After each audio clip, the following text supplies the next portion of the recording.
बिस्मिल्लाहिर्रहमानिर्रहीम। अस्सलामु अलैकुम वरहमतुल्लाहि वबरकातुहू। मोहतरम नाज़रीन, उम्मीद है कि आप हजरात खैरियत से होंगे। नाज़रीन, दीपावली का दिन है और ये हर साल दीपावली आती है, तो ऐसे वक्त में मुस्लिम भाई और गैर मुस्लिम ख़ास तौर से अपने मुस्लिम भाइयों को जिनसे उनके ताल्लुकात होते हैं, या फिर जो लोग आपस में एक दूसरे के दोस्त वगैरह होते हैं, तो वो एक दूसरे को तोहफे और तहाइफ देते हैं।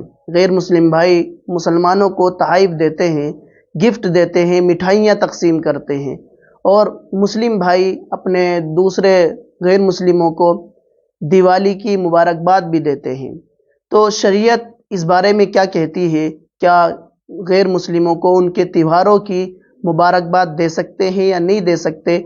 या फिर इसी तरह से अगर गैर मुस्लिम भाई कोई मिठाई वगैरह या इसी तरह कोई और खाने में इस्तेमाल होने वाली चीज़ अगर गिफ्ट कर रहा है, तो क्या उस तोहफे को हम ले सकते हैं या नहीं ले सकते? कल से ही बहुत से लोग ये सवाल कर रहे हैं। वीडियो थोड़ा लेट आया, लेकिन आप हजरात की खिदमत में इन दोनों बातों का जवाब अर्ज़ किया जाएगा। सबसे पहले ये बात सुने कि गैर मुस्लिमों को मुबारकबाद देना उनके त्योहारों पर ये बिल्कुल भी जायज़ नहीं है। क्यों? क्या उनके जो त्योहार होते हैं वो मुशरिकात पर मबनी होते हैं, और अगर हम उनको उनके त्योहारों की मुबारकबाद देते हैं तो हम उनकी तायीद और तौसीक कर रहे हैं। यानी कि हम उनके इस अक़ीदे से, जो बातिल अक़ीदा है, मुशरिकाना अक़ीदा है, उससे खुश हैं और हम भी उसमें शरीक हो रहे हैं। इसलिए मुबारकबाद देना बिल्कुल जायज़ नहीं है। इसी तरह से जो गैर मुस्लिम भाई मुस्लिम भाइयों को कोई तोहफ़ा देते हैं, मिठाई वगैरह देते हैं, तो अब इसकी दो शक्लें हैं। पहली शक्ल तो ये है कि कोई गैर मुस्लिम भाई जो हमारे ताल्लुकात वाला है, वो डायरेक्टली दुकान से जाए या होटल से कोई डब्बा मिठाई का लेकर के आए और वो आपको वैसे ही दे दे, डायरेक्टली आपको पकड़ा दे, तो इसमें लेने में कोई हरज नहीं है, इसे लेने की गुंजाइश है।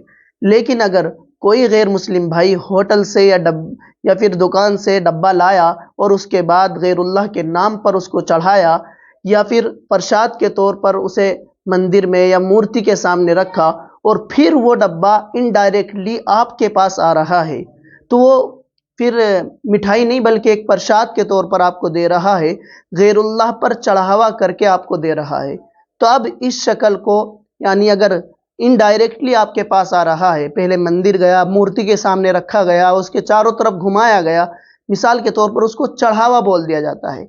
अब अगर इस तौर पर आपके पास आ रहा है, तो फिर इसको लेना बिल्कुल जायज़ नहीं है, बल्कि हराम है। लेकिन बहुत से लोग मजबूर होते हैं, बहुत से लोग जो उनकी कंपनियों में काम करते हैं, उनकी दुकानों पर काम करते हैं, तो मालिक जो होता है अपने वर्कर्स को दिवाली गिफ्ट देता है, तो इसमें भी यही शक्ल आएगी।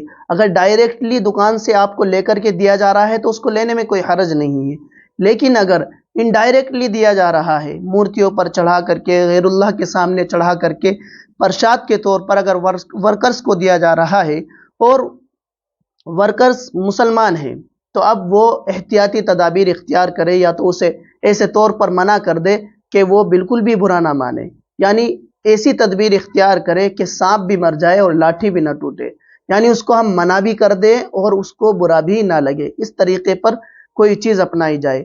या फिर अगर मजबूरी के तौर पर ले भी लिया है तो उसको इस्तेमाल ना करे, बल्कि उसे घर के अंदर जो जानवर वगैरह पलते हैं उनको खिला देना चाहिए। उम्मीद है कि आप हजरात को ये मसला समझ में आ गया होगा। अस्सलामु अलैकुम वरहमतुल्लाहि वबरकातुहू।